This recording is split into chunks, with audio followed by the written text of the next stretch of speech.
Hello, welcome to this tutorial where I'm going to show you how to make a quick finger painted earth for Earth Day. So for this you're going to need some cardstock or heavy paper because we are going to be painting on this. A black piece of paper for the background, something round to trace that will become your earth. I chose the back of an old paint palette.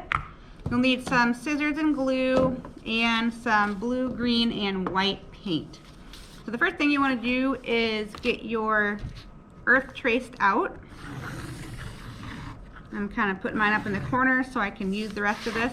Now it's up to you if you want to cut this out first and then paint on it, or have them do the fingerprint and then cut it out. That might be the less messy route to go. So let's go ahead and do that.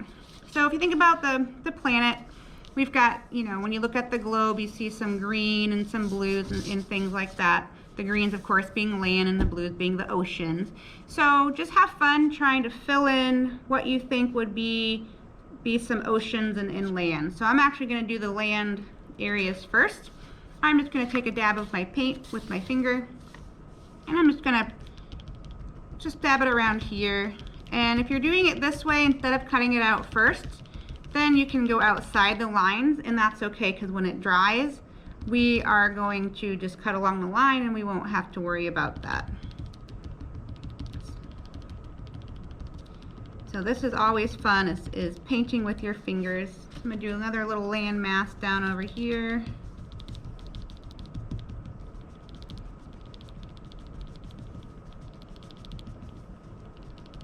And maybe a little tiny one up here.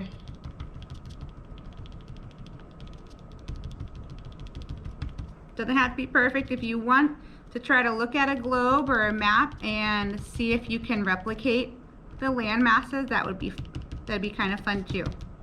All right, once you've got your green, then you want to start on your blue. And if your colors match or mix up a little bit, that's okay. So let's do our blue. And if you'd rather not finger paint, if you've got a little one that doesn't like to get too messy, you can always get out the paint brushes and just do this, dab it with the end of the paintbrush if they don't want to get too messy.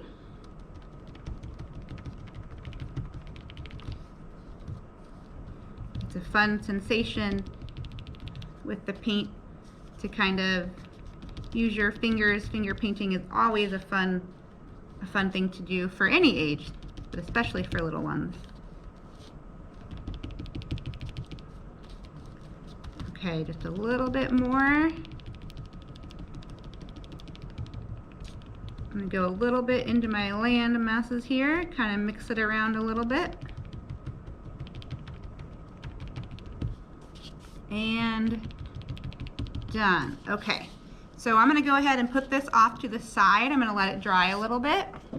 And then while I still have my paints out, I'm going to do the stars in my night sky here.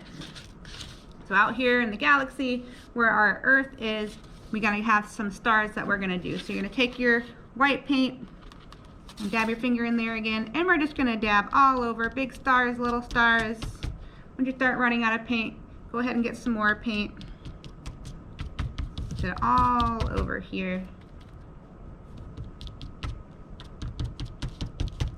Okay, so once you've done that to the background here, you want to go ahead and set this off to the side as well and let both the background and your earth completely dry before you move on to the next step. So once your globe, your earth, and your background has completely dried, or mostly all the way dried, then it's time to cut this out. So if you use pencil like I did, you can still see it, the outline here. So for me it wouldn't be a problem, but for little ones it might be a problem to see it. So you can always go over top of it again with a marker so that they can see what they're cutting out.